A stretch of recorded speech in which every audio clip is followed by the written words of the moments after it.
thank everybody for coming. I hope you can hear me. I have some opening remarks.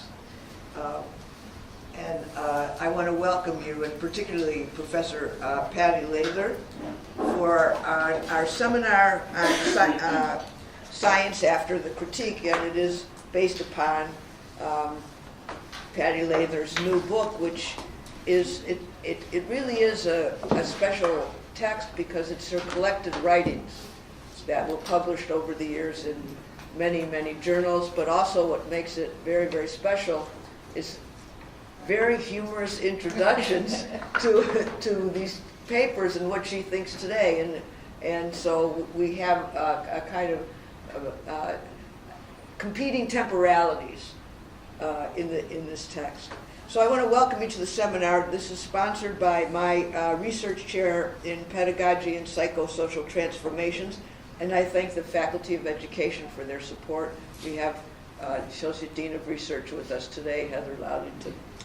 So I have opening remarks on the chair, and of course on the stature of Professor Lather and her significant contributions to opening the crypt of human sciences to the contentions of life as itself a mode of research.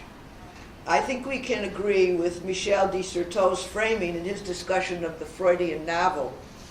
De Certeau has written on the possibilities of knowledge in our age of philosophical discontentment and contradictions, where science cannot unify and cannot admit its plurality, the limits which are the limits that are the definition of paradigm, and instead can only articulate its exploratory frames as that which seeks what it does not know.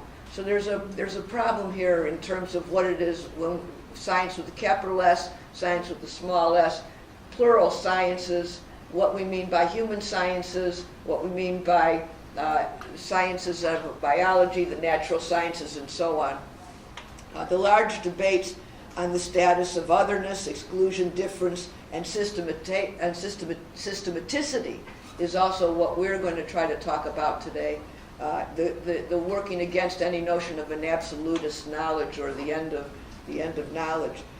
For de Certeau, and of course for Professor Lather, writing against totality and opening research to its otherness and what we used to call silences is the fundamental praxis.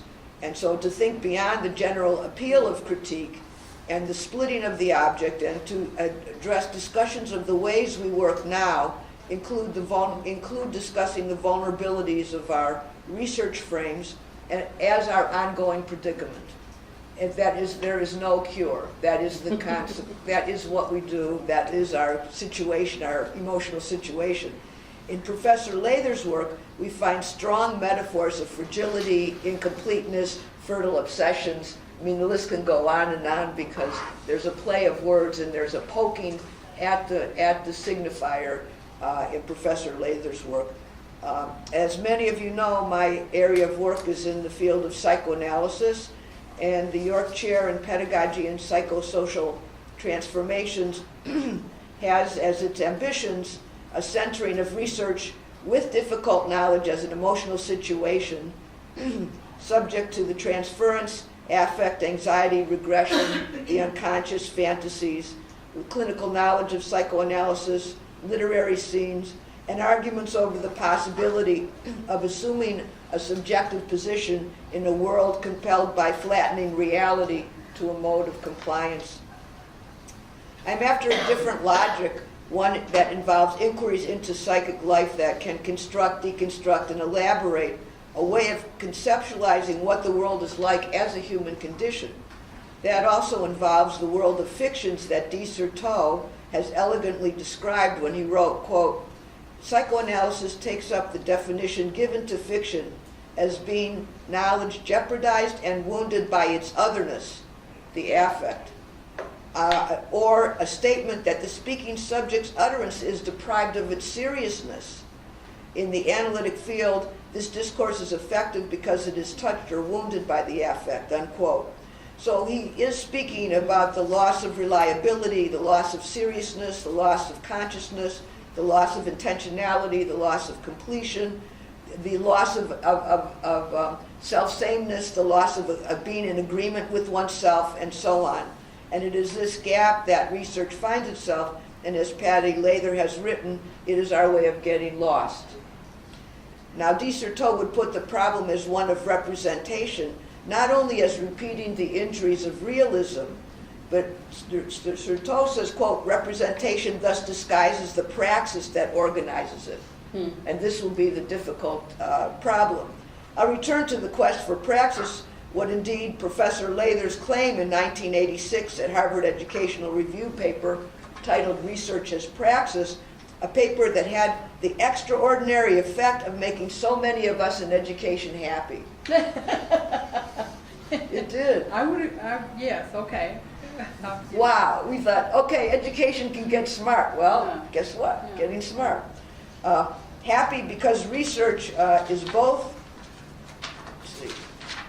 a theoretical world and one that is always in the world, and thus affected by that world, and so cannot escape that world. And I think I can say around 1986, the character of educational research went through a significant change, even an epistemological break of intelligibility. Professor Lather's paper, Research as Praxis, came out during was at the beginning of the research wars in the field of education. Its first version was a battle between qualitative and quantitative research, and a breaking of what used to be called the hegemony of education's ties to measurement, intelligence, and the justification of its own practices. It would take about 40 years to see qualitative research as normal, as the normal things that we do, and its methods too now suffer from what we can say is the crisis of representation. So whereas it was initially a huge mode of critique, it is now subject to the very critiques that it opens up. And that's a good thing. But the crisis of representation was founded, some not in education, but by the AIDS pandemic, by feminism, by homosexuality, by black liberation movements, by decolonization, by demands for human rights, First Nation movements, to name just a few of the protests for difference and psychosocial transformation, changing the mind of society. And it was education that wasn't able to do that, but now had to be sort of disabled in order for it to become something other than what it is. Now, earlier I mentioned this concept of paradigms, and many of us here have been studying John Forster's Thinking in Cases as a method of close reading of the transference and for entering into the fissures of knowledge. The issue for any case study is to both ask what is the research thinking, what is the researcher thinking they are doing, and in this sense, a study of the singularities of narrative. Forster, who studied with Thomas Kuhn, who wrote The Structure of Scientific Revolutions, Kuhn asked how science affects its own imaginary, and we can ask that about how the university affects its own imaginary, how education affects its own imaginary, how research, and so on. But he defined paradigm as the community of agreement at the limit of its knowledge. And a lot of us don't think about that second part. Oh, we have a community of agreement. Well, yes, we can only agree because we're at the limit of our knowledge. That's what agreement means. We're at the limit. Mm-hmm. So dissent, we have to go like to Rancière's question of dissent and so on to really say, it's good to disagree because that means that knowledge is still at work. We haven't yet reached our consensus, which means, again, we're at the limits of our knowledge. I think the issue of at the limits is where we want to discuss science after the critiques. And Kuhn was also greatly critiqued for his term paradigm. He ended up giving it up himself, and it was a woman who pointed that out. I want to say that because he was affected by feminism. It's not a story often told in the ways in which feminism has affected the ways in which science can open itself to its own otherness, woman scientists. But the paradigm, he was critiqued that the word paradigm was so flexible that it could mean everything and anything. And so he did move from paradigm as a shared example to a problem of exemplars, incommensurability, and revolutions, or what Kurt Stava would talk about as an overturning.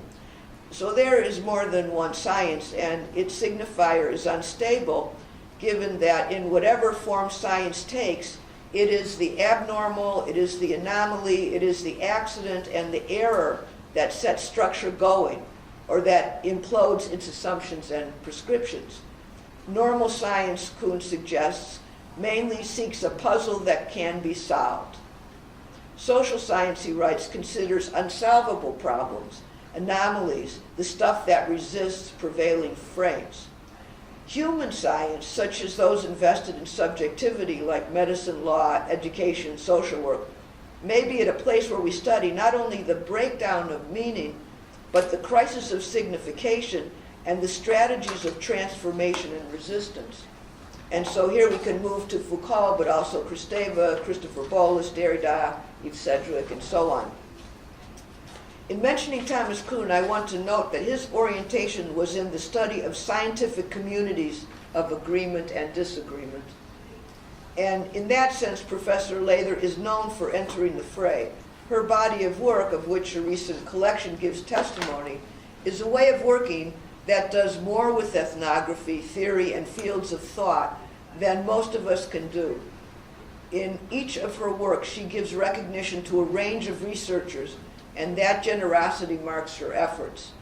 Professor Lather works a research of problems, and in one of her early books, Getting Smart, and its companion, or Punctuation, Getting Lost, takes on the researcher's battles with form, style, argument, and signposts. In any of her books, one will find a field of theory, and she invites us all to open the crypt of education, wresting it away from the pretense of mastery, measurement, and yes, normal science. Professor Lather and I have been friends for about 32 years. We have worked together on many panels. She has had her arm around me and Many AERA. many an AERA where I'd run away and they'd say, "Come back, are you there?" I'd be sitting there, "Hey, are you still there?" No, I've gone. I almost left the building. And we have worked together on so many panels and sat through so many presentations at the American Educational Research Association, the Association of American Studies, the Philadelphia Forum for Ethnography, and the Bergamo Conference, where at our last meeting we had a kissing booth. I have listened to Professor Lather's many keynotes and have read her work and can say with assurance there are always surprises. Mm-hmm. So it's my great pleasure to have Patti Lather in the room with us. Deborah. She also helped me getting Lost published at a time when I was in some despair. So, can you hear me down there?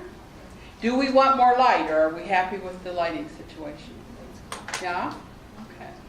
Well, I thought I'd dip in and out of the intros and try to read the funny parts for sure, and give you a feel for the structure of the book and the issues involved, and then have lots of time for Q&A.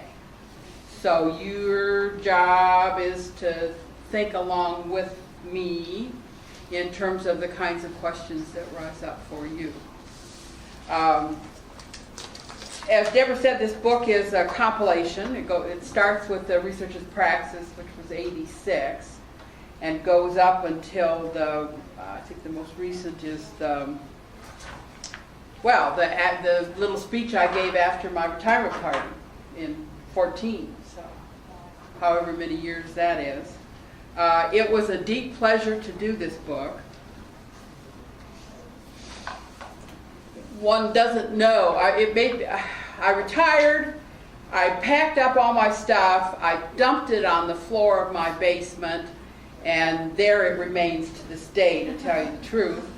And I looked at all, I did have to go through all that to do this book. I had to go through my own archives.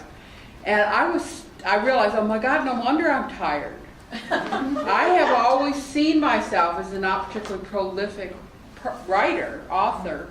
I'm slow. You know, some people write 2 books a year. Other people write a lot of articles a year or whatever. And I don't. I mean, things come when they come. And, but I thought, wow, there's a lot there. I also found a lot of stuff ideas I started and didn't finish. And I was surprised by that there was there's sort of buried bones in there. So I start the book out with a quote from Wittgenstein. My work consists of two parts, the one presented here, plus all that I have not written. And it is precisely the second part that is the important one. And I don't think I had a sense of that until I went through those archives and realized, oh, I had big dreams about this or that, or detours I didn't take. But it's important to recognize how, the charge I had from Rutledge, which this is a part of Rutledge series, of, what's it called, selected works of various people in education, I guess, it was supposed to be my biggest hits. Whatever they said, whatever you think the biggest hits are. So that was at my organizing principle as I went through this archive. I've ordered the parts around some loose chronology and the themes that have been trying to find their way through a series of texts and concepts. Validity was a topic. I always say validity was very, very good to me. I was an Egon Guba student as a doctoral student, and that was one of his big things. And so I inherited that from him, that concern with how do we make these distinctions between worthy work and unworthy work, and what, do we keep calling it validity? He called it trustworthiness, I think, and I kind of argued for hanging on to validity because that term had so much purchase in the mainstream of science. And I've always felt like I didn't want to be on the edges, on the margins. I wanted to be in there in the center of the discourse and sort of bully my way in there. And if that's how they talked, if they said validity, then I was going to say validity too. I keep forgetting your title. Oh, don't worry about the Okay, the Alice. There's the Alice. The Alice. Everyone. And so validity was a good horse to ride in terms of inserting yourself into in a way, the center of the discourse, because it was too important to not pay attention to. So I organized all the writing I've done around that, which ended up being more than you might think. Then I had the feminist research and pedagogy, which was the sort of the second organizing theme that cut across so much of the work. And even the work that doesn't announce itself as feminist is feminist. Like research as praxis started out as an intervention into what I call the neo-Marxist boys, who were doing quite a bit with teachers as capitalism's soft cops. They would go into teachers' classrooms and declare these teachers capitalist, bad to the children. And the fact that the neo-Marxists were men and the teachers were women, and they had this relationship of not working with these teachers at all. It was much more behind their backs in a lot of ways. Teachers never did see what they wrote about them. And yet they called it empowering. In the minds of these neo-Marxist ethnographers, I guess you could call it, they claimed to be doing emancipatory work. And I didn't see the emancipation at work here in this model of. So research as praxis was very much intended as an intervention into that way of operating. Coming from a feminist methodology that was very dedicated at working with the folks you're doing research with. We called it the politics of the preposition at that time. With, for, on, to, or about. Choose your preposition and then acknowledge the politics that goes with that preposition. With the dominant one in feminist work at that time, with. So there was all that feminist research and pedagogy stuff. I organized all that.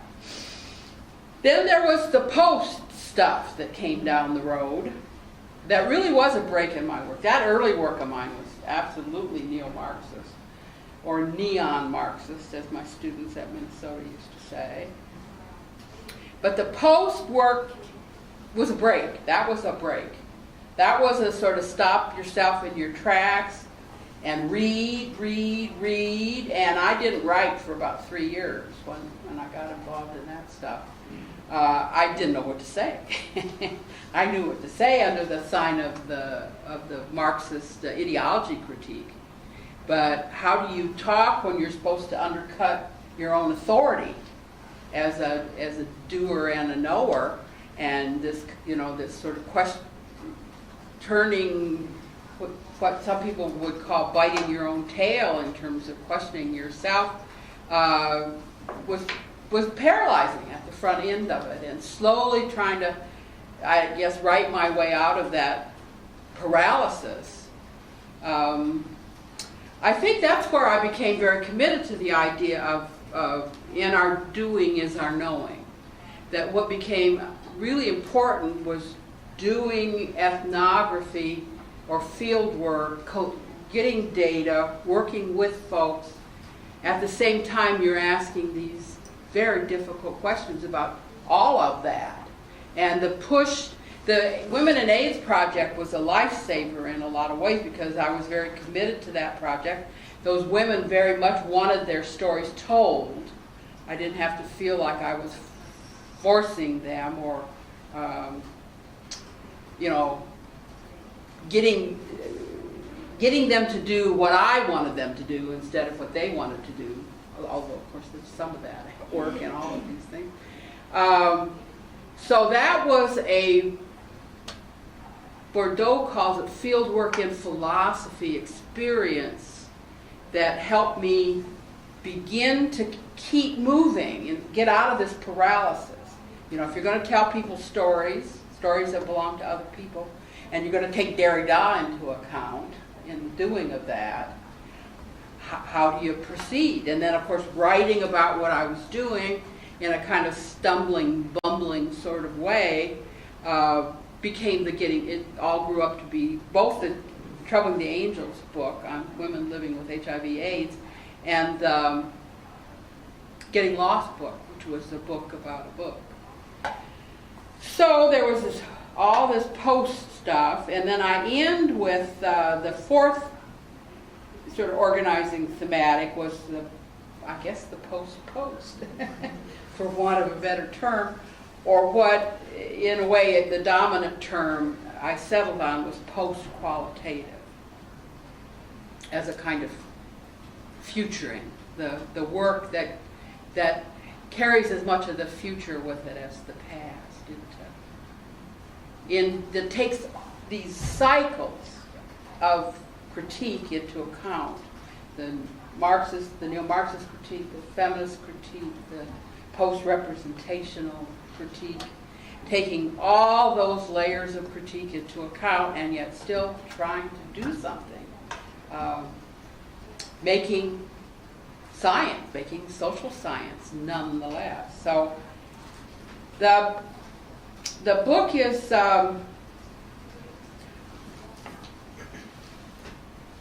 each of those thematics has a not too long introduction, and I try to give a sense of context and I guess history in a way, just as simple as history.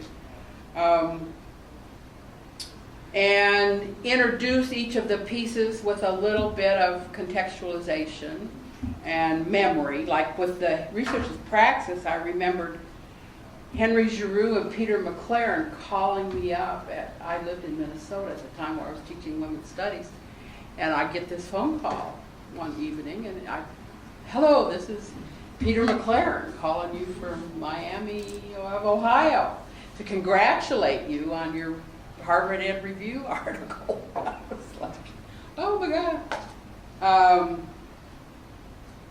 So all sorts of memories get bought up when you're trying to figure out how this happened.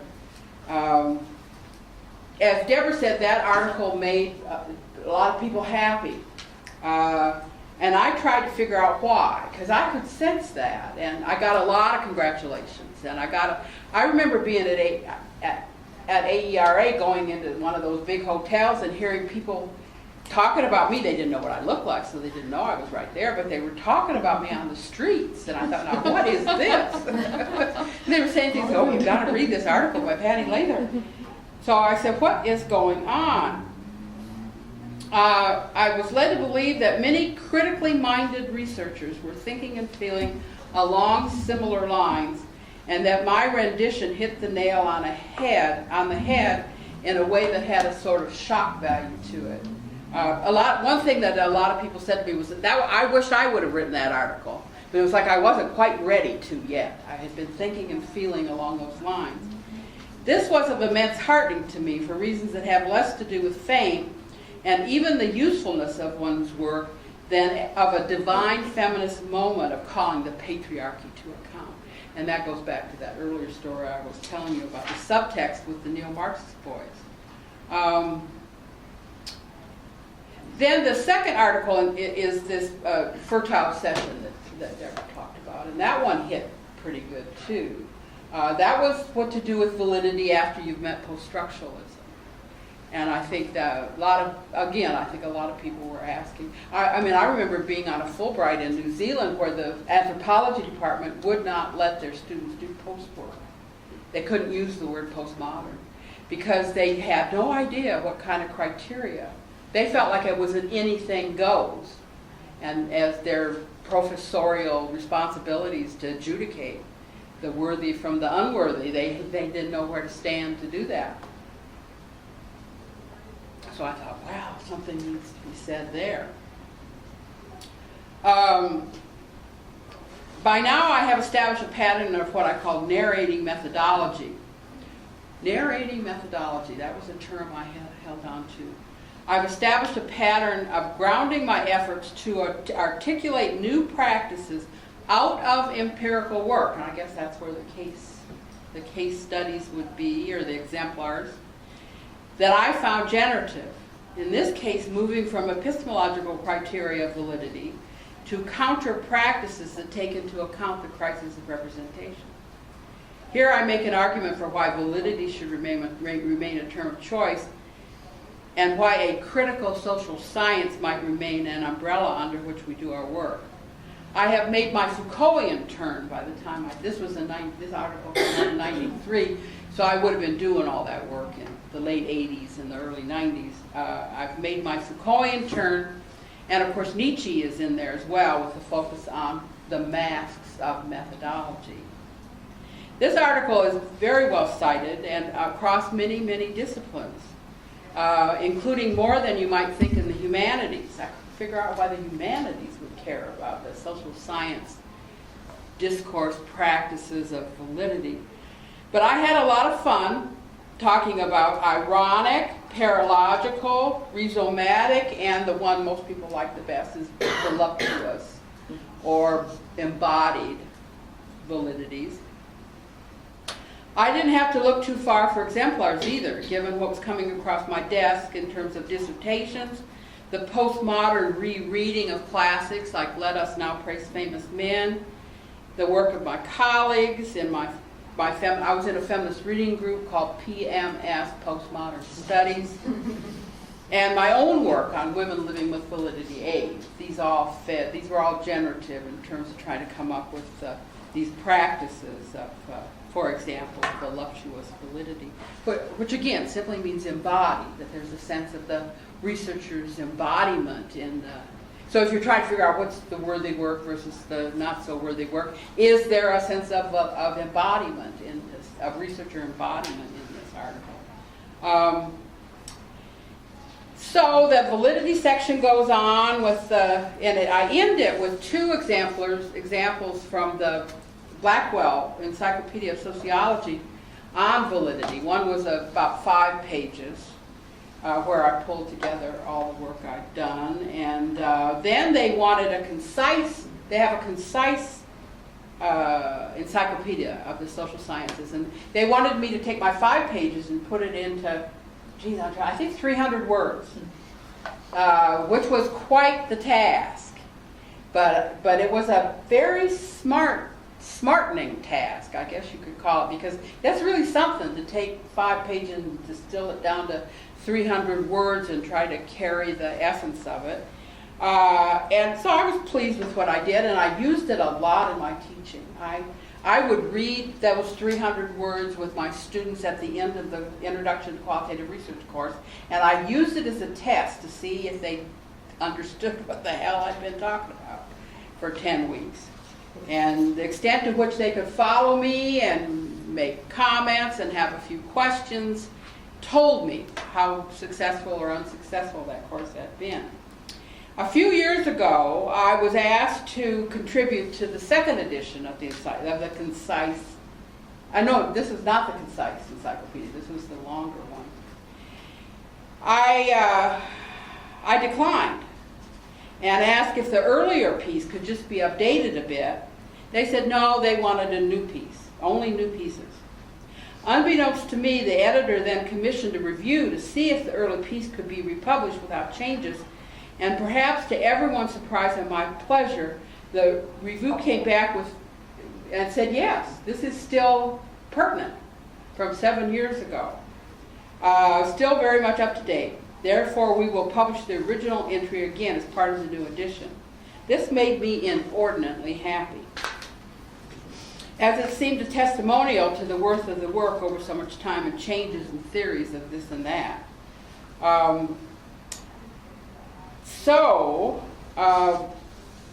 I did want to make one change. I wanted to bring Karen Barad and the new materialism into the 300 words. So I crafted a new paragraph over the course of a week, and remember now we're talking about the 5-page version, which pretty much remained as is from the 7 years ago version. But I added the following paragraph, which took me a week to write. So what I'm now going to read you is a paragraph that took a week to write. Gesturing towards the future, the ontological turn shifts validity from discourse practices to materialities of enfolding, enacting, and tracing rhizomatic multiplicities. The science that is about to be, the science that is about to be, becomes thinkable with its entanglements, distributed agencies, and intra-relationalities. And there's Karen Barad.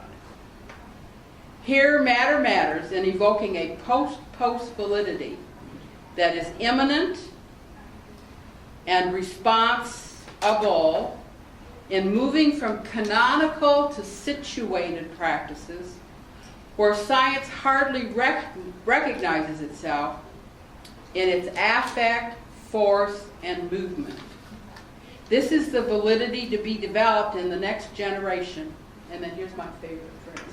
Inexact and yet rigorous, incalculable, flowing along the lines of Deleuzian transcendental empiricism. End of paragraph. I cannot tell you how happy I am with this paragraph, for its concise rendering of the longer piece I would have had to write had I accepted the insistence on new work. I am equally happy for the space it makes for whomever is going to pick up from where I left off in trying to move social science in directions away from positivism. And of course, as we know, the successive waves of neo and retro-neo positivism, and toward the succession of whatever is coming down the road of theory and practice. So that's the validity section. Does anybody, let's take a minute here and take a deep breath and see if there's any comments or questions at this point in the ballgame about how do we keep doing social science work after the waves of critique that have been coming down the road, certainly ever since I've been out, 80s and 90s, and 10s and teens of the new century. That's 40 years right there. Anybody have any questions or comments?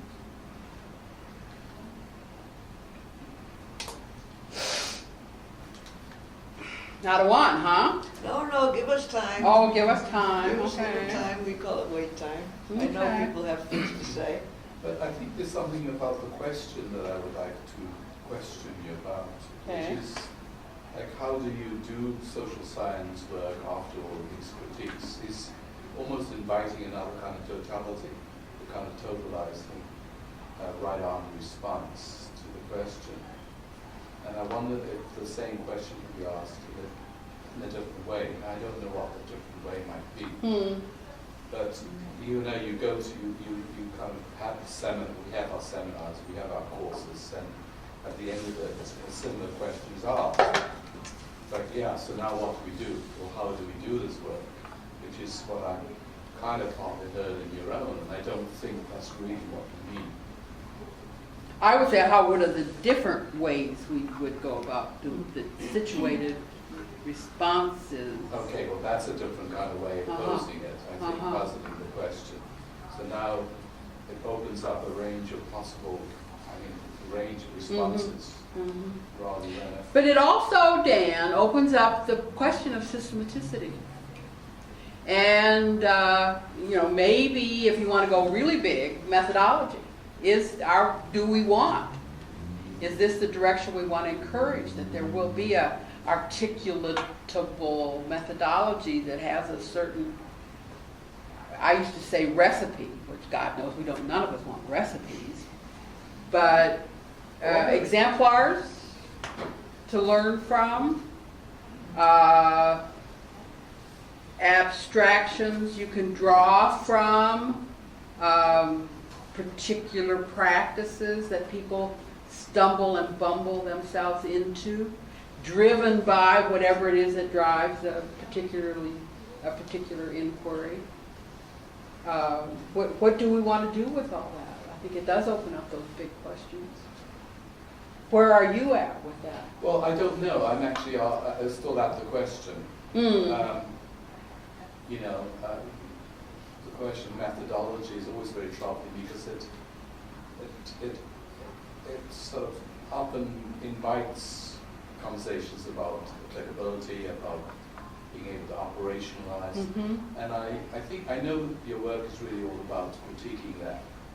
And I wonder really whether the question, you elaborate the question, but I wonder if it's also about writing strategy, whether in fact the question really is about how you write. I would say writing is part of it, but it's also about how you set yourself up to get data and what you do in the name of the analysis of that data. And then that opens up the questions of then how you write the whole thing up. I mean, there's those moments, they're not necessarily cleanly separated from each other, but they are distinct moments in an inquiry. And I'd say whatever these issues are, they float across all those distinct moments. They're not just about writing.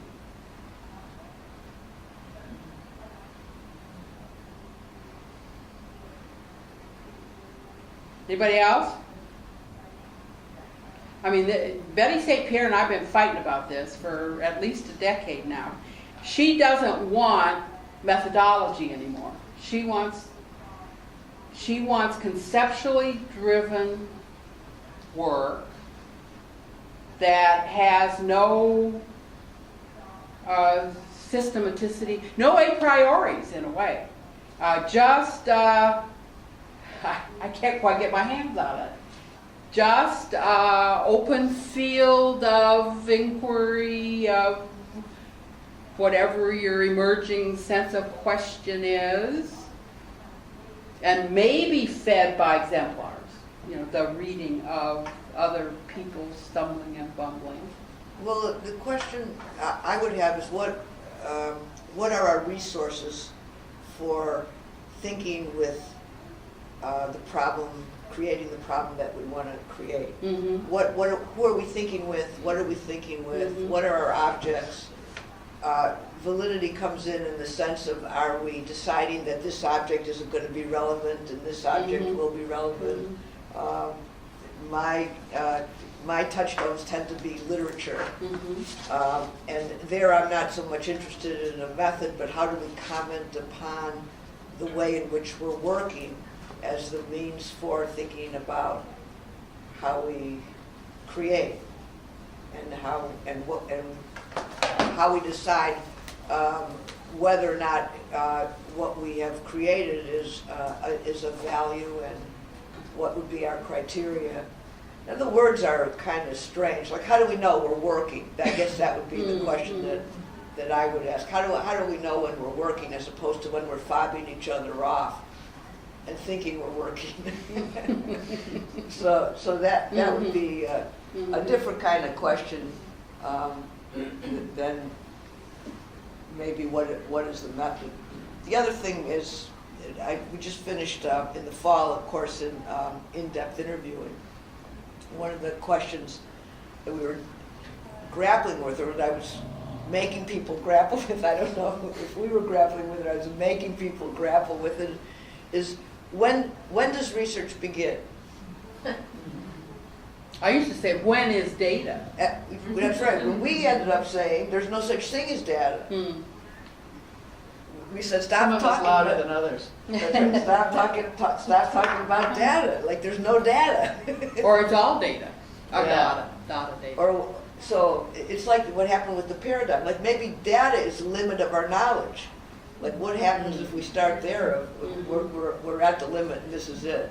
This is where we. Which brings up questions about here you have your kind of canonical social science approaches.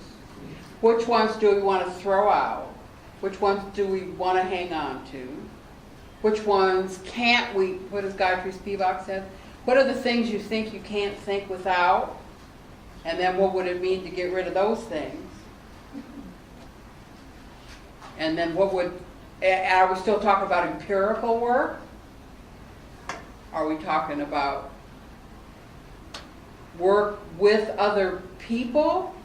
Or are we talking about this probing of the interior that right now is called autoethnography, that is sort of a hand gesture guy? Anderson. Sorry.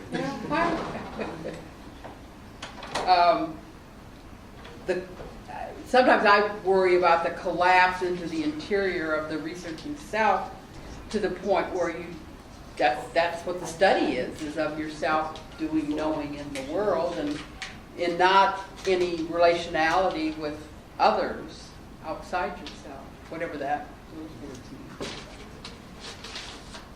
I mean, I'm kind of an old-fashioned girl. When Betty and I have these arguments, I can see that I like the idea of teaching students the canonical processes so that they can then interrupt them and extend, interrupt. She thinks that we should throw all the method books out. Students should just somehow intuit themselves into inquiry. And I said, she said, they should read Derrida and Foucault and Karen Barad or whatever, then go figure out what to do. Alice? If that's all happening within the classroom, in the rest of the world, some of those canonical forms of truth-telling and knowledge-making are still producing things that we're reacting to. Right? And how does that get layered in differently? If they don't know it. Well, and if you know it in addition to knowing something else. Yes. Yeah. She more says like it the ruins relationship. their minds and takes up too much of their time to learn the canonical practices. Ruins their minds. That you have to, you spend all your time unlearning. You know, if you go through what she calls humanistic qualitative research methodology. If you go through all those canonical practices, your mind has been sucked into those canonical, traditional, humanist spaces, and you've got to unlearn all that then in order to do differently. So, I don't want to have that argument with you, but I just want to, I guess, present in some ways these polar, opposite ideas about how to approach. In a way, we're at the space of the post-qualitative. It's like, what does the work look like after these successive critiques, and how do you help educate students to be ready to move into that space and do the work that helps us begin to see what its possibilities are. And read sounds like a way to go, but you've also got to do. You got to do something with your reading. And to me, part of what the doing is in some way those canonical practices. Like go talk to people, or go observe people, or... Well, and you also meet those things being done. I guess one of the things I'm thinking about is that all the ways in which organizational culture, that sort of create out of qualitative research methods is one way of seeing where they get these ways of producing these grand strategic plans that then get money put into them or not put into them and get implemented. So how do you engage with the fact that those are forms that are still influencing us? Because they've got actions behind them.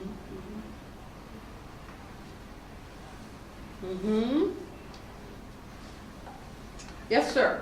I think I heard a kind of reversal in your beautiful paragraph as well of a movement from where maybe we might say the canonical methodology has something to do with the movement from the question of what is to the question of what is desired.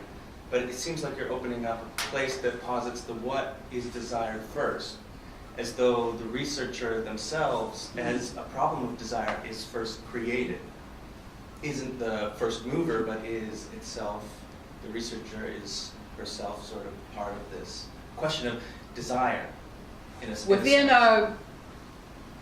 Within a community or an aggregate of some sort. Sure. Yeah, in the intra thing. So I wondered then if that meant, or if I could word it as a question, if you see the place of desire and maybe the unconscious as implicated in that, in what you've opened with that. Yes, the answer to that question is yes, because part of it is that's whatever this embodiment thing is, and whatever this the affective storms and all those, the affective turn of the embodied researcher. Those are all very much a part of it, and however you want to deal with desire, define desire as a, what's the motor of all this? Certainly desire would be part of that motor. Yes, ma'am? This is just right out of left field, but I'd love your response. Vis-a-vis this idea of the openness of your combatants kind of point of view, and they should just read Derrida and so on and so forth. And my first instinct is that is a secondary source unless you're reading in French. The same as Bakhtin unless you're reading in Russian. And I just get terribly concerned when I hear people say, well, Vygotsky said, and I think, did he? Really? I mean, we're Somebody said he said out that. of place, we're out of context, we're out of language. It's like, man, this is a convenient remolding of what happened somewhere else. I hope that's not Well, true. this is part of the crisis of knowledge or representation or whatever, that there's layers and layers of these. What is the really real at work here? That, again, can be absolutely paralyzing. And no into it. I mean, do all the students have to learn French to read Derrida before we can move on now? Right. And try to figure out what it means to do social science in the present moment?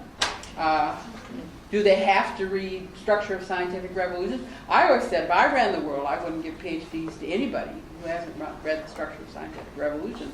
But I'm sure we could go around the table and we'd each have a contributor, something to contribute to that.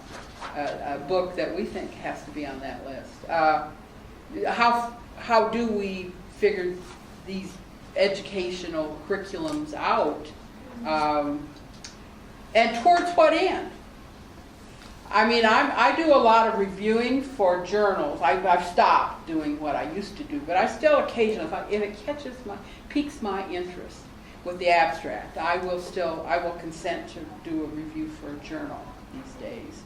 And I'm particularly interested in people that are trying to address these questions in their empirical work and pursue the post-post or the post-qualitative or whatever you want to call it. Oh, I'm telling you, oh my, what I see is not a happy story, by and large. I'm getting ready to be the anthropologist in New Zealand who say, no, don't let people do this work anymore. It's a kind of trying to do post-humanist, and yet they're talking about the teacher as catalyst and not catching the contradiction. It's like, I don't know where to start with the critique sometimes. There's so, the desire to, in a way, use the terms. Sometimes I think it's just empty circulation of new faddish terminology. And it's not that they haven't read Derrida in the English version thereof, and maybe even thought long and hard about it, and yet they can't get out of the humanist enclosure. Well, neither can I, and I would argue you can't either, because how do you do inquiry without being in a humanist frame? You know, the whole humanist thing is knowledge will set us free. I mean, what are we doing here but being human beings trying to understand other human beings, maybe bringing the animals into bear a little bit. The trees, some people think if you talk about trees now as having a certain kind of being, you've done the post-humanist thing. It's very confusing trying to figure out how to do the work. And I'm willing to go a long ways towards if you just acknowledge the difficulties and in some ways the impossibilities and stretching out as much as you can in this situated inquiry. But I think what bothers me the most is where people think they've escaped the humanist enclosure somehow and are doing a very different kind of work. So I don't know what that says about where we are, but I haven't seen much that in the social sciences, actually. Maybe this is where literature is a better guide, or film. I mean, like we were talking earlier about the killing, that Indonesian documentary. I mean, I spent a lot of time on that baby, trying to abstract out the practices that that documentary guy came up with. Because I thought, whatever that was, I don't even know what words to use, but he was doing something so complicated with knowing and being known and history and memory. And when you looked at that, you did not feel like I usually deal with social science. He was not, that they've oversimplified to the point where it's useless. This was not an oversimplified rendition of the human condition. So what would it mean to evoke those sorts of responses out of social science work? That's kind of where I think I'm located anyway. That's where my questioning field is. Are any of you familiar with the book I wrote with Chris Smithies on Troubling the Angels, Women and HIV/AIDS? Because that was my attempt to do it while asking these difficult questions. Not let the paralysis stop it. And know that you're going to make a lot of mistakes. You're actually going to be an exploiter. You can't not be. You will be building your career out of the misery of their lives, as well as the fullness of their lives. And not let that kind of non-innocence stop you in your tracks. Wrestle, at that time, see, that was mid-90s work that was published in 97. So the questions that were in Neon Lights at that time in ethnography were exactly how do you not exploit, when you're telling stories that belong to other people, what kind of ethical and politically responsible work is possible? That was sort of the big question at the time. I'm not sure that's still the question. That was a moment, maybe a decade Well, I think stories are still sacred, Yeah. or treated as sacred, as authentic. Well, but that was the point. It was to refuse that, to refuse authenticity in a way, and recognize how do you tell stories in a time that is supposed to. Those stories were supposed to be very sacred. My God, these women were dying. What's more sacred than the story of a dying person? There's a big romance around telling those stories.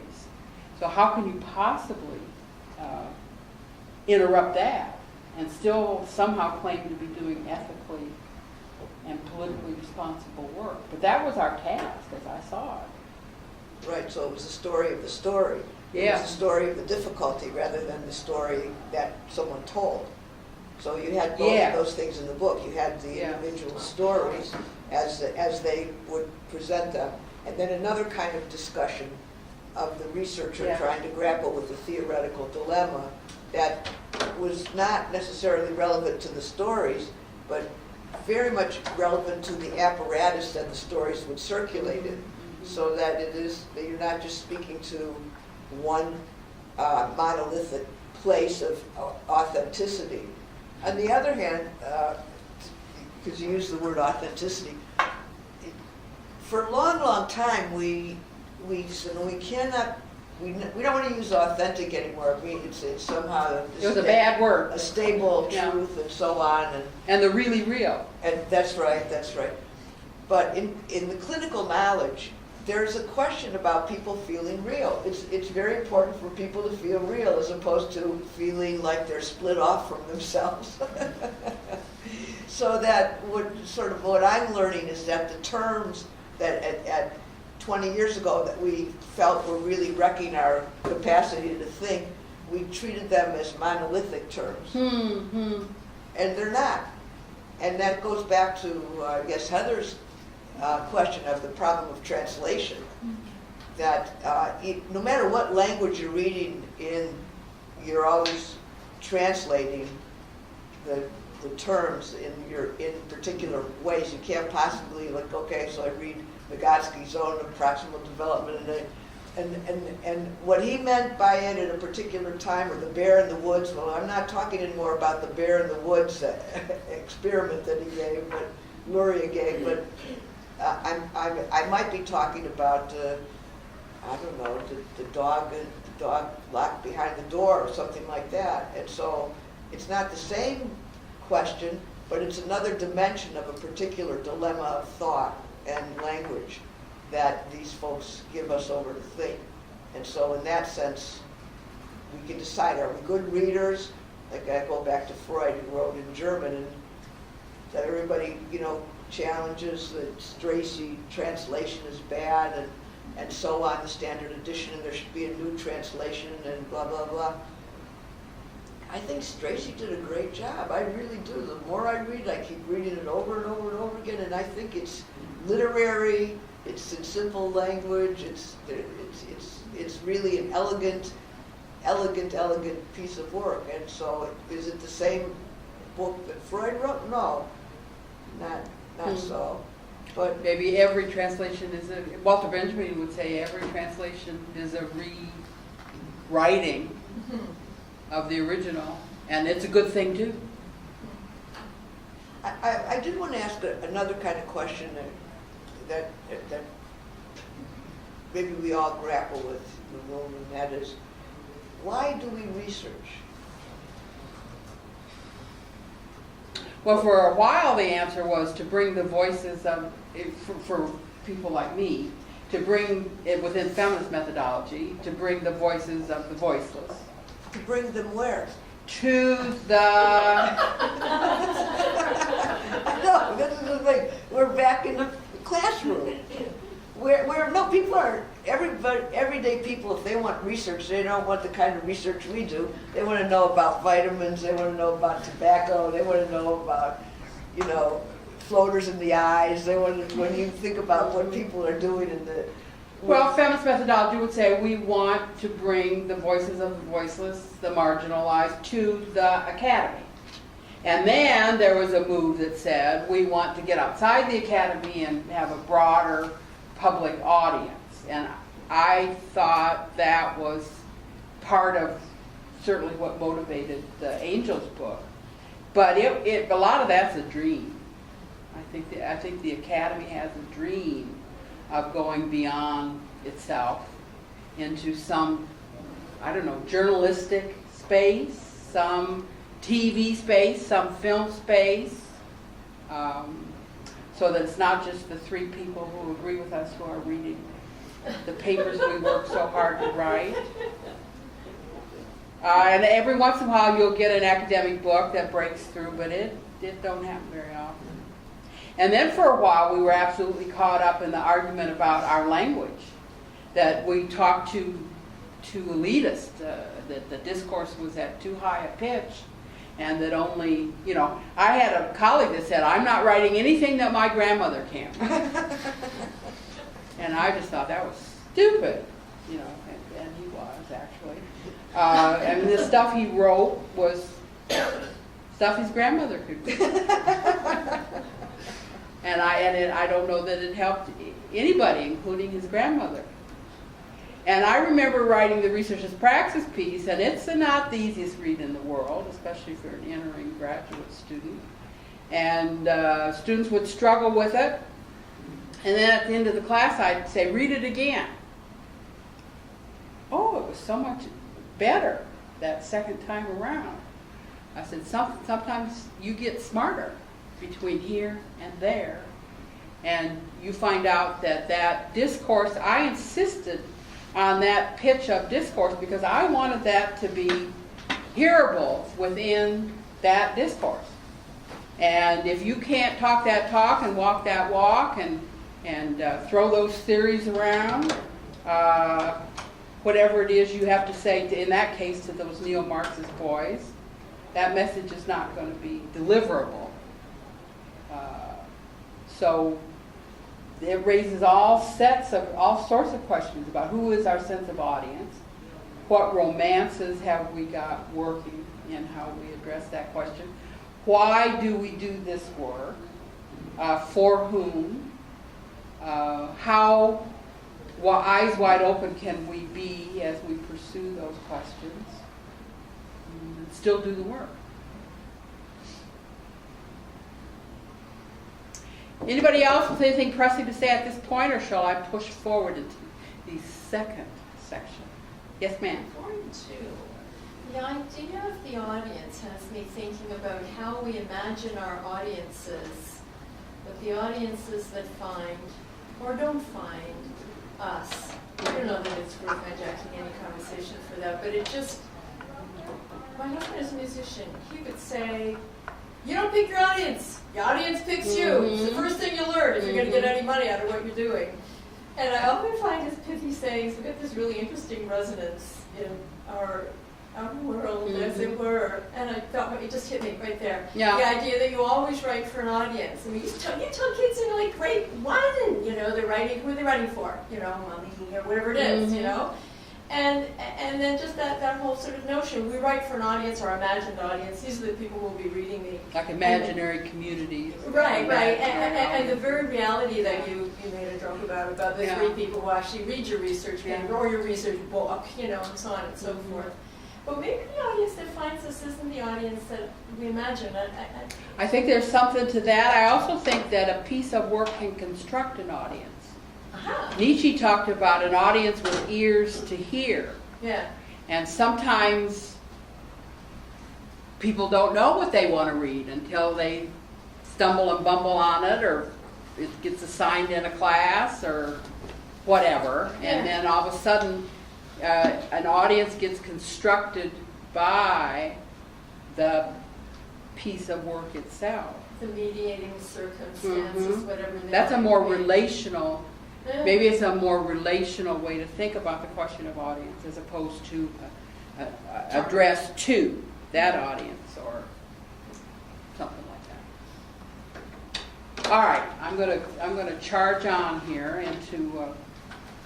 I think I'll do short shrift with we're halfway into the time zones here, so I think I'll go to the part I want to go to. Well, feminist research and pedagogy, if I would have talked about that, I would have said, oh, there's lots in here, and it's the longest section of the book, which I guess has its own thing to say.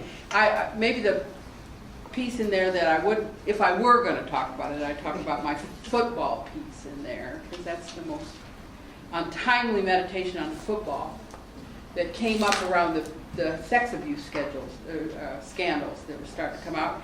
And I tried to locate myself as a feminist commentator on that scandal, and had a sort of disembodied experience doing it. And there would be desire doesn't seem like exactly quite the right word, but boy, the unconscious was alive and well. And all my past of being the daughter of coaches and the sister of football players and sex abuse in various places in my life that I knew of from here or there, and all that mix came into the trying to figure out how to situate myself as a feminist knower, commenting on that, in some ways, external crisis. But boy, there were places there where it didn't feel very external at all. So, big football. What I clung to there was the Barad Donna Haraway idea of diffractive methodology. And I sort of used that concept and that project to explore what that diffractive analysis as a sort of post-post sort of methodology. It was a very fraught space where I explored the tangle of emotional investments involved, and the researcher's subject position materialized, and the key word there is materialized. It was in the doing of that study that a position came into being, from which I saw myself as a becoming feminist, and God knows I had been a feminist for 100 years.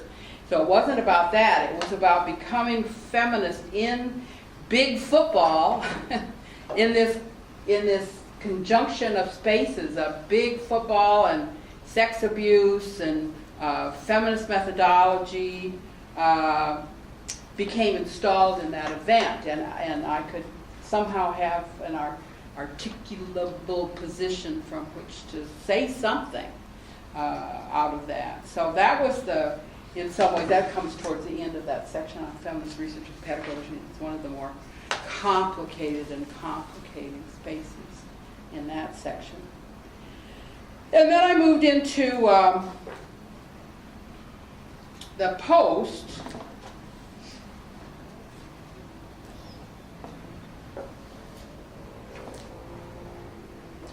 And I talked about being dazed and confused and lost and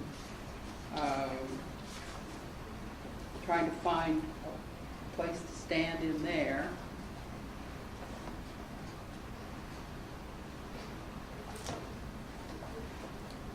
And I talk about this idea of post-critical, which has been certainly not my invention. I mean, you can put post in front of anything. Argue about who did it first. But I found the post-critical a useful place to try to articulate, because I didn't want to get rid of critical. I continued to be very invested in that in which I was, I guess, trained. Not that I was trained at, because my doctoral school was very Bloomington, Indiana, in the early 80s. Those professors didn't have any idea what critical theory was, so it wasn't like I was trained in it. But I was stumbling around in it as I would go to conferences, and everybody was talking about it, and I knew my professors weren't talking about it. So the graduate students sort of had to self-teach in a way. That stuff was very, I'm sure feminism was part of it, but the whole critical theory kept me in the field. I would have left. If that stuff that my professors was talking about was the only game in town, I would have left a long time ago. I mean, I don't know where I would be, but I wouldn't be here. But it was critical theory that basically kept me in the game, and you would agree with that in your autobiography too, right, Deborah? Oh yeah, what we learned in our education courses was just dreadful. A lot of Very boring, charts. very behavioral,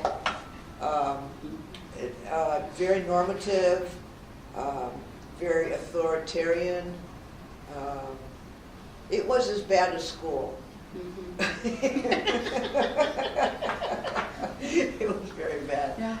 And yeah, the idea of thinking outside of your field, bringing other ideas into your field to open up the field, that's how we were working with education, because education is a signifier. It's not a field.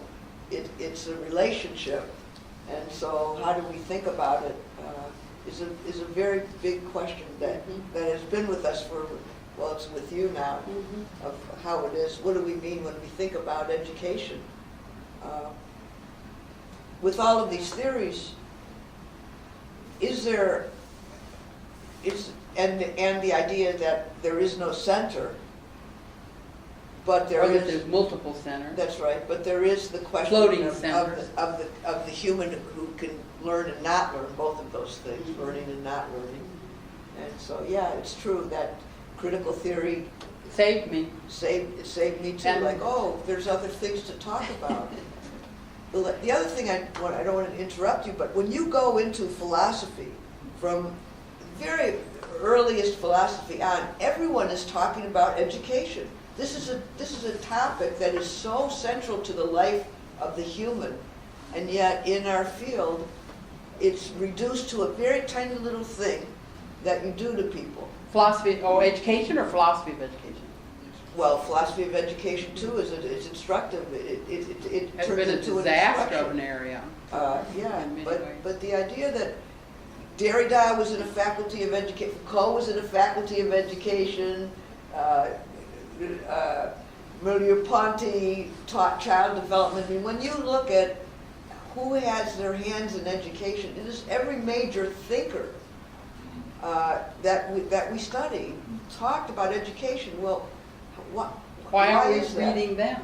Yeah, why is that? And so that's the thing that we want to really grapple with, of what it is we're talking about when we're talking about education. And it was not, critical theory was not particularly well received. I remember AERAs where there were alienated audience members. They would put us in a little room. Yeah. They would put us in a room, and here what we get from our AERA would say, oh, no one is interested in this. This is how they would deny our proposal. No one will be interested in it. Okay.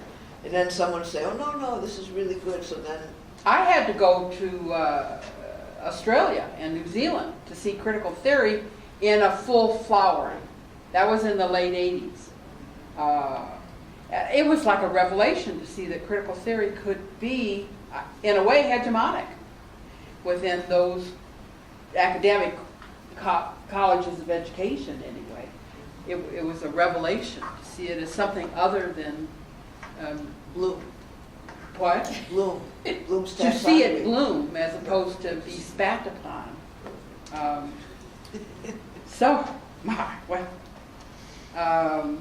So the post-critical signals that I don't want to let go of that whatever that critical theory is, whatever that structural thing is, the structural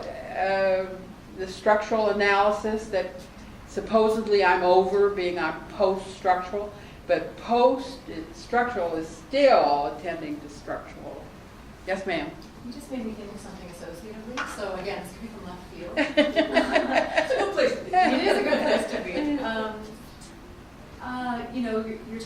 You're talking about post in front of multiple words, and I was playing in my mind that often I struggle with talking about psychology or the mind without it becoming a kind of monolith of trying to talk about intentionality, and of course that's how psychoanalysis helps us. But I wonder if there's a way to add to the discussion to talk about post-psychology and its difference from psychoanalysis in the sense that, well, psychoanalysis was maybe pre-psychology in an ironic way, but that it does something different with the capacity, with the ability to describe the inner world. And I wonder if you have thoughts on that also in relationship to thinking about post-humanism I mean, is there a way that there's an inner world within that discourse that I'm not so familiar with that has a kind of hospitality for a kind of language for the mind that holds on to its uncertainty, but still goes there? Because I understand about sort of a discussion of the relation as mattering a lot to the post-human discussions, and I think that's probably about as far as I can go. And I just wonder, and I think psychoanalysis goes to the relation as well, but I think it also goes to an inner world in a different sense. That might be a difference to it. But is there a way to talk about a post-psychology within the frames that you're describing that still give us language to talk about the inner world of the human condition? Well, but remember, we're trying to escape limiting ourselves to the human condition, Right. whatever that means. Yeah. And put ourselves in relationality with whatever isn't the human, Yeah. and give it a kind of almost sentience in some ways, and that's post-intentional. You'll see words like that floating around, and where the work comes down the most interesting to me is wrestling with agency. And what does post-agency look like? And how do you begin the post-willful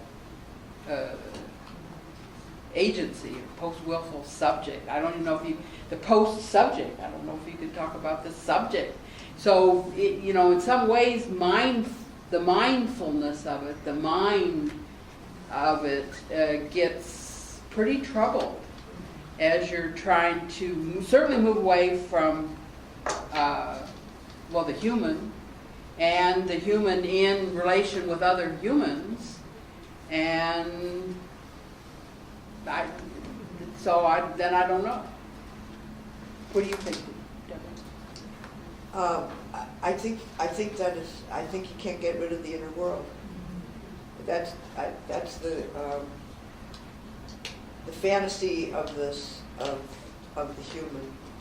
The fantasy of the mind, and the mind is fantasy. All of those things are very central to the capacity to walk in the world. Mm-hmm. So when you described your football, that to me was a problem of transference, that a question of being too close to the object and needing to get far away. That we have. That affect or anxiety is very central to the human condition. So I don't think we can get out of the human condition, but I do think that the way in which we speak of it as divided, as unconscious, as susceptible to things it doesn't know, those kinds of dilemmas that we talk about psychoanalytically, I think are very key. Otherwise, how would we be able to talk about anger, justice, validity, all of the things that we caring about something, loving something, hating something, all of those things rest upon a history beginning at infancy, I think. So how is it that relational topic, that relational subject, I don't know if you can get away from. You can't put a human in a room and leave it alone for 4 years or 5 years and come back into the room and think it's still going to be alive. That's our limit. We have to be with others, and we have to interject and project. And I don't. So whatever this ontological twist or post-human twist is all about, that's got to go with it, and there's got to be some shift in. It's more than decentering.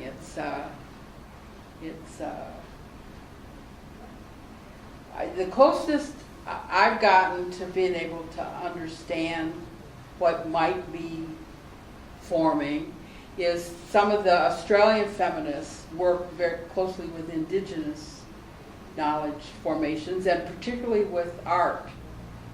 And through the art and the what's the word, post-secular nature of indigenous Australian thought, that ends up being in a space of a different way of thinking ourselves in the world that doesn't leave interiority behind, but adds a different kind of dimension to it that I've historically been starts being new agey, and I'm enough of a Marxist still that a lot of that stuff makes me pretty nervous. But it does, and again, sometimes it's with movies. What was that movie, Interstellar or something? Where you went into a different kind of time space. New physics sometimes will do it for me. And I can begin to imagine a different imaginary of being human through those. But it's usually some mix of art and something that I have derided almost in the past that I need to rethink. Yes, ma'am.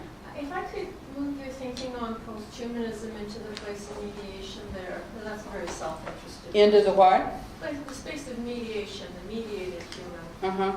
And I'm going to admit that's a real self-interested question because the stuff that I really... This is what...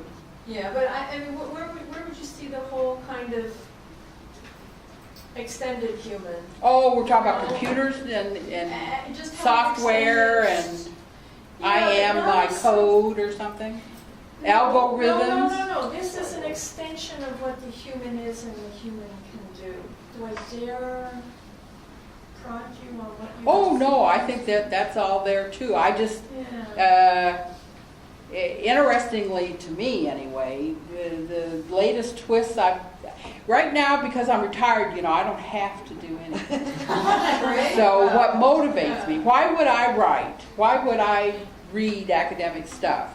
And what's motivating me right now, interestingly, is algorithms and assessment of all things, and trying to bring some of these ideas to the quantitative.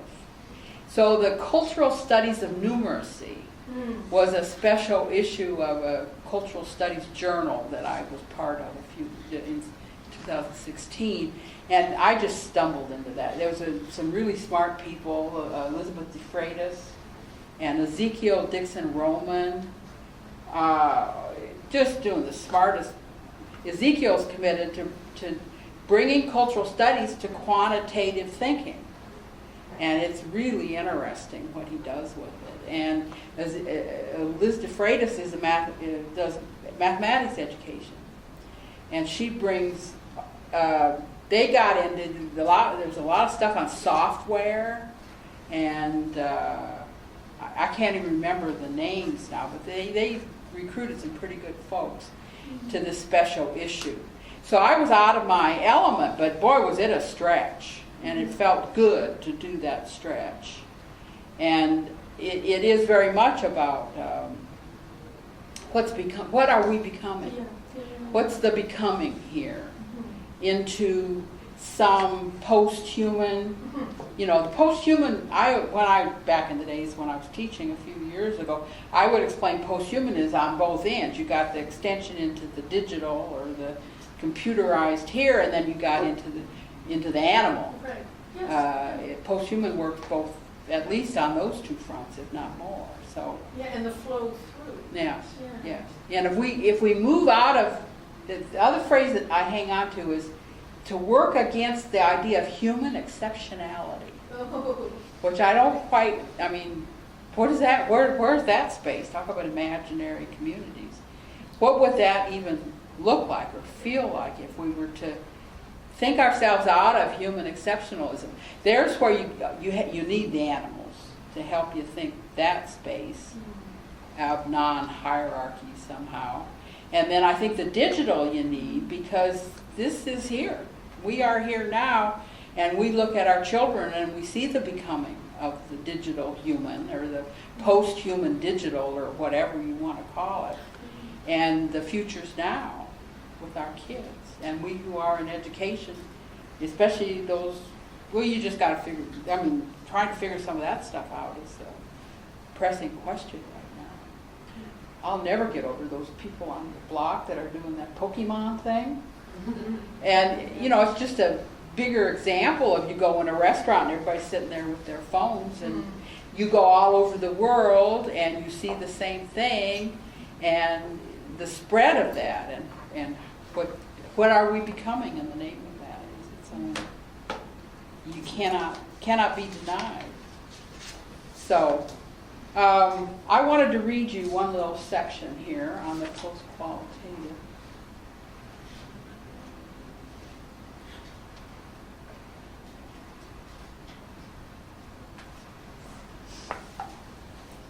And this, I don't think until I went through my archive of materials, I realized how much I depend on art in a way to try to think outside myself. So this is called Cloudgate, Becoming Post-Qualitative. Have any of you seen the Cloudgate sculpture in Chicago? In the park down there by the river? Well, it's, here's where I probably should have a visual. It's just a big glob of translucent, polished steel, I think. And you are reflected in it, the city's reflected in it, the clouds in the sky are reflected in it, and it's big. And I think it's a Turkish sculpture, if I remember right. Inspires a kind of thinking about what is becoming in spaces of in-betweenness. It is in a non-unusual move for me, turning to art practices to address wherever the post-qualitative might mean. The artist Donald Judd's thoughts on sculpture gesture towards how to think the new. Judd says of new work that there hasn't been enough time and work to see limits, but it is a space to move into where its characteristics are bound to develop and where it can be only what it is now, which means that if it changes a great deal, it will be something else. Like Judd's new forms of art, it will have preliminaries and beginnings and as-if moments of coming into being rather than the set forms of conventional qualitative research. It will be as powerful as it can be thought to be. Hopefully interesting, intense, clear, and powerful, producing strange objects perhaps, in being not diluted by an inherited format. An additional art model, the Cloudgate sculpture by Indian-born British artist Anish Kapoor in Chicago, as well spurs a kind of thinking about what is becoming.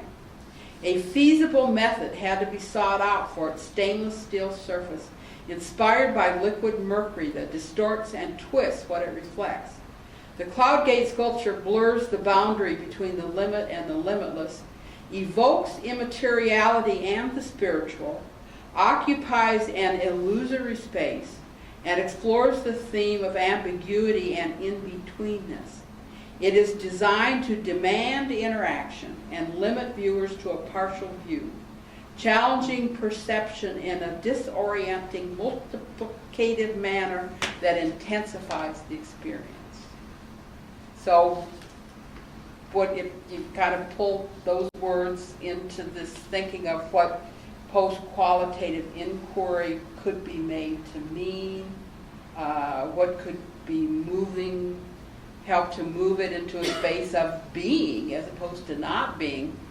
And when I was trying to review that piece for that journal article that I referred to a little earlier, I tried to be generous. You don't just want to say to people, oh my God, this is terrible. This is not what I have in mind, when I talk about post-qualitative.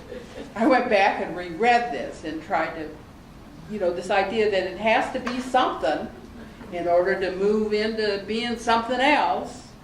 And moments of coming into being that aren't the set forms of conventional research, as powerful as it can be thought to be, hopefully interesting, which may be where it fell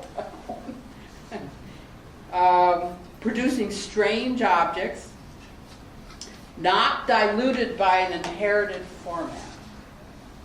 I don't know about that. I think I know artists struggle with that, but we're so imprinted by our inherited forms, and the unlearning and learning and relearning, and that goes with trying to both work out of what we inherit and move into make a more open space to do something different. I think that's the dilemma we're all in.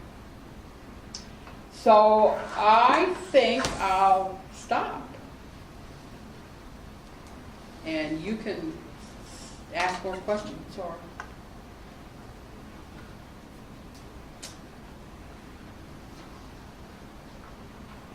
Yes, ma'am. Sure. Let's pass this around.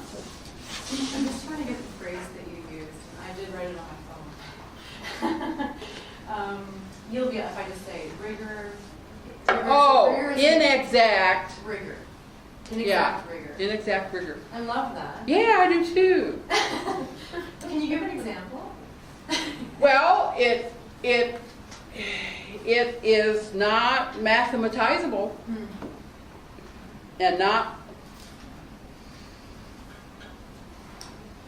canonical, and yet I think there is rigor can mean many different things. In its purest form, it means kind of firm and upright.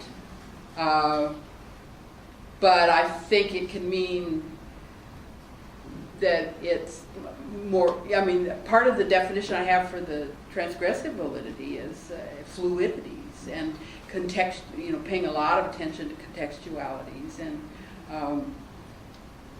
You know what it reminds me of? Sorry, I'm thinking out loud too now with Winnicott, but like Winnicott was really worried about the image of the perfect mother. Like that was a really disastrous idea. Yeah. And good enough. The good enough mother. Was the thing, right? That there's enough room for some give. Yeah, so maybe good enough rigor. Maybe. That's an evocative idea, the good enough rigor, yeah.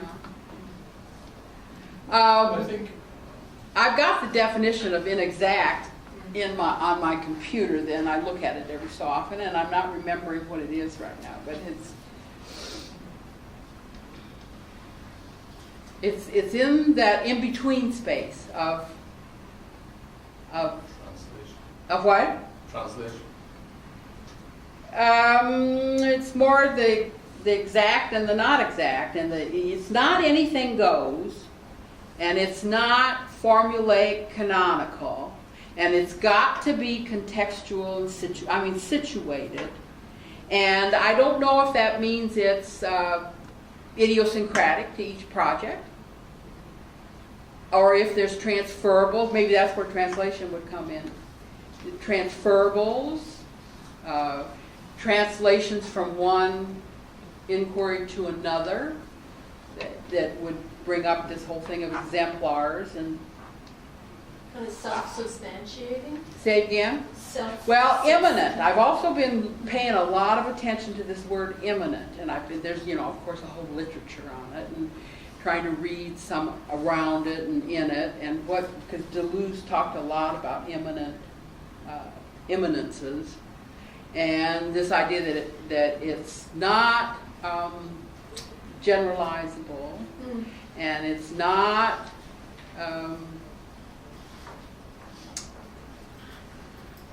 something that comes to us from some authority, but it comes into being, and it's related to the word materialize. That through practices things get materialized.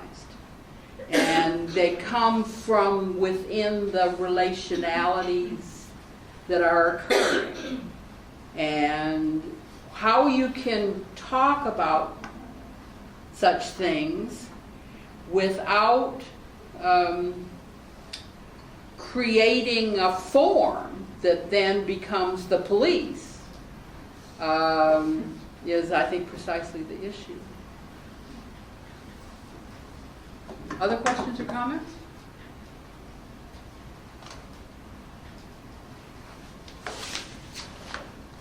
Well, then, I'm going to talk about my new work. I'm going to do another collection. That one was so much fun, I decided to do another one. But instead of doing the best sellers or the biggest hits, I decided to do what I call the bad girl papers.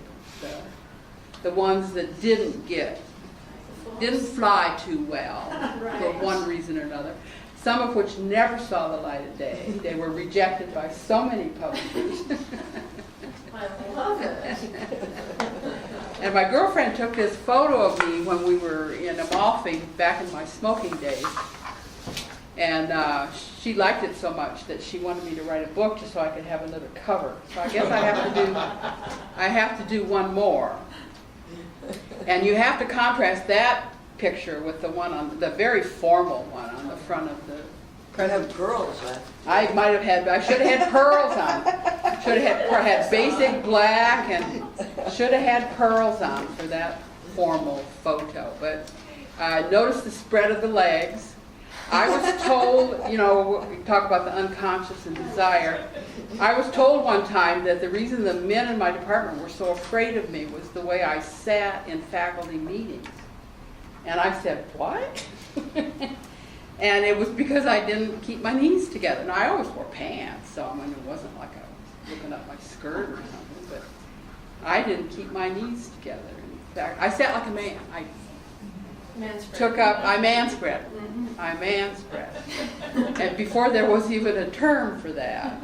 So I like that picture because I'm manspreading. I guess that's being a bad girl, is manspreading. Anyway, that's motivating for me, who doesn't have to do a damn thing if I don't want to. The idea of pulling together the stuff that was on the edges of acceptability at the time.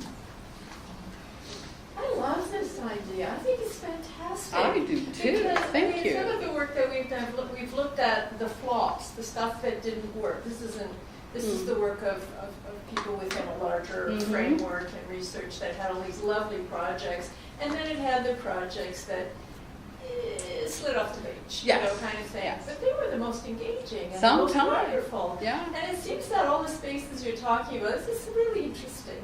The spaces you're talking about are this sort of looking for substantiation and trying to find a kind of form that isn't a form and so on. Those are the moments that may be the most acceptable, where the publisher says, nah, what have you got here? What a wonderful idea.